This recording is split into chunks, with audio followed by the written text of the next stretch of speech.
Hey guys, welcome to dashing auto. आज मैं लेके आ गया आपके लिए काफी कमाल का टॉपिक वीडियो। दोस्तों, आज का हमारा टॉपिक रहने वाला है कुछ बेसिक चीजों के ऊपर, जैसे कि कोई छोटी छोटी टर्म्स होती हैं, सीसी हो गया, आरपीएम हो गया, इसके अलावा एचपी, बीएचपी और भी छोटी छोटी होती हैं थोड़ी बहुत, तो उनके बारे में हम बात करेंगे। बहुत सारे लोगों को इनके बारे में पता भी है और नहीं भी पता है, तो हम कह सकते हैं कि आधी चीजें पता है, आधी चीजें ढंग से नहीं पता है, तो इनको कवर करेंगे आज और देखते हैं कि आपको इसके बारे में कितना पता है। अगर आपको पता है तो कमेंट्स में जरूर बताइएगा। तो शुरू करने से पहले ही बोल दूं, टॉपिक अच्छा होने वाला है, तो वीडियो को लाइक करना और चैनल को सब्सक्राइब करना बिल्कुल भूलिएगा। दोस्तों, शुरू करते हैं। सबसे पहला टॉपिक हमारे पास आ जाता है एचपी वर्सेस बीएचपी। दोस्तों, ये बहुत ज्यादा कंफ्यूजन रहती है लोगों के बीच में। कई लोग ऐसा मानते हैं कि एचपी और बीएचपी एक ही चीज है, लेकिन ये रियलिटी में एक चीज नहीं है। अब दोस्तों, इसको मैं एक्सप्लेन कर देता हूं। एचपी का मतलब होता है हॉर्स पावर और बीएचपी का मतलब होता है ब्रेकिंग हॉर्स पावर। दोस्तों, दोनों में फर्क क्या होता है ये भी मैं आपको बता देता हूं। हॉर्स पावर वो पावर होती है जो आपके इंजन या इंजन के आसपास के लगे सभी कंपोनेंट्स को मिलाकर पावर बनती है और आपके टायर तक पहुंचती है, जो आपके व्हील्स चलने वाले हैं, तो वो होती है हॉर्स पावर। और दोस्तों, अगर बात करें हम बीएचपी की, तो बीएचपी वो पावर होती है जो सोल इंजन यानी कि अकेले इंजन की पावर होती है, जिसके अंदर हमारा कोई भी एक्स्ट्रा कंपोनेंट नहीं जुड़ा होता है। तो जो प्रॉपर इंजन की पावर होती है उसे बीएचपी में कैलकुलेट करते हैं, और जो सारे कंपोनेंट्स को मिला के पावर बनती है उसे एचपी में किया जाता है कैलकुलेट। अब दोस्तों, इनमें फर्क क्या होता है यहां पे मैं बता दूं।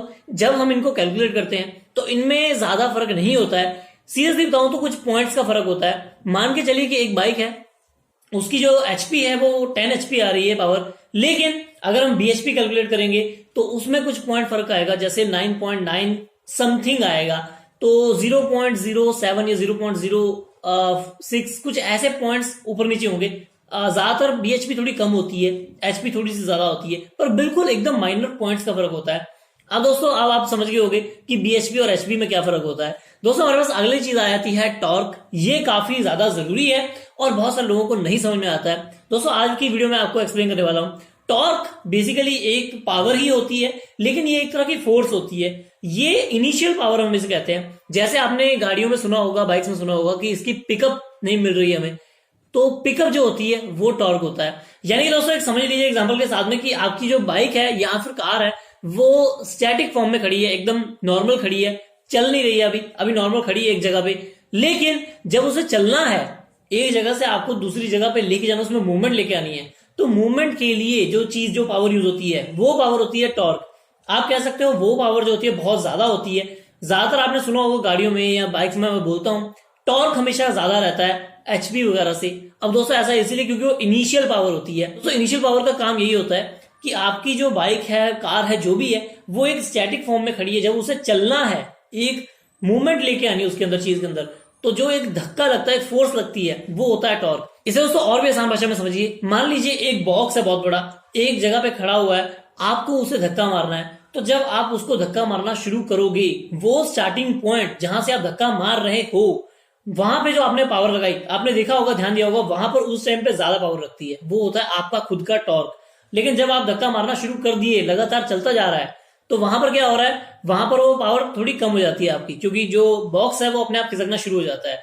तो जो स्टार्टिंग पावर होती है वो होती है टॉर्क। इसको और आसान भाषा में समझ सकते हैं, जैसे साइकिल आप चला रहे हो, तो साइकिल में आप पैडल्स मारते हो, तो पैडल बार बार हम मार रहे हैं, हमारा जो फोर्स है वो बार बार बराबर लग रहा है, कभी भी फोर्स हमारा कम नहीं होता है। हाँ, वो अलग बात है कि हम स्लोप पे हैं, नीचे आ रहे तो अलग चीज है, लेकिन वैसे हमारा फोर्स बराबर रहता है। तो जब हमारा फोर्स बराबर रहेगा, फोर्स लग रहा है हमारा, तो वहां पर होता है टॉर्क। और जब एक मोशन में आने के बाद चीज स्मूथ चलने लग जाती है, फिर वो बन जाती है एचपी, यानी कि हॉर्स पावर। तो आई होप अब आपको समझ में आ गया होगा इन एग्जांपल्स के साथ में। तो इसी तरीके से होता है कार्स में, बाइक्स में, चीजों में। जैसे ही आपने उसे गियर पे डाला और रेस दिया, तो फर्स्ट गियर पे जैसे ही उसकी पावर बनी, तो पहली पावर जो होगी, जो उसे घुमाने का काम करेगी, चलाने का काम करेगी, वो होगी टॉर्क। उसके बाद वो एचपी में कन्वर्ट हो जाएगी। दोस्तों, अगला पॉइंट आ जाता है यहाँ पे आरपीएम। आरपीएम जो है बहुत ज्यादा कॉमन हो गया अब तो। बहुत सारी बाइक्स में, इवन कार्स में तो आता ही पहले से, आपको आरपीएम की सुई मिल जाती है। अब दोस्तों, आरपीएम का मतलब होता है रोटेशंस पर मिनट। अब दोस्तों, ये बेसिकली आपने पिस्टन सुना होगा, सभी के अंदर होता है, आपने एड्स वगैरह के अंदर भी देखा होगा। इससे पहले मैंने अपने फिटटेक चैनल पर बताया हुआ है। वैसे बात करते हैं पिस्टन की, तो दोस्तों पिस्टन क्या होता है, बेसिकली पिस्टन ही हमारी पावर प्रोड्यूस करता है हमारे इंजन के अंदर। तो पिस्टन आपने देखा होगा दोस्तों, एक वॉल्यूम होता है, एक जगह होती है, एक स्पेस होती है, जिसके अंदर वो पिस्टन जो होता है वो ऊपर नीचे जाता है। तो पिस्टन है आपकी पावर तैयार करता है इंजन के अंदर। दोस्तों वो जो पिस्टन है वो जितनी बार रोटेट करता है 1 मिनट के अंदर, उसको कैलकुलेट किया जाता है कन्वर्ट करके आरपीएम के अंदर। अब दोस्तों आरपीएम जो है आपने सुई तो देखी होगी, वहां पे लिखा होता है 1 2 3 4, लेकिन उसका मतलब ये नहीं है कि 1 मिनट में वो 2 बार या 3 बार ही घूम रहा है।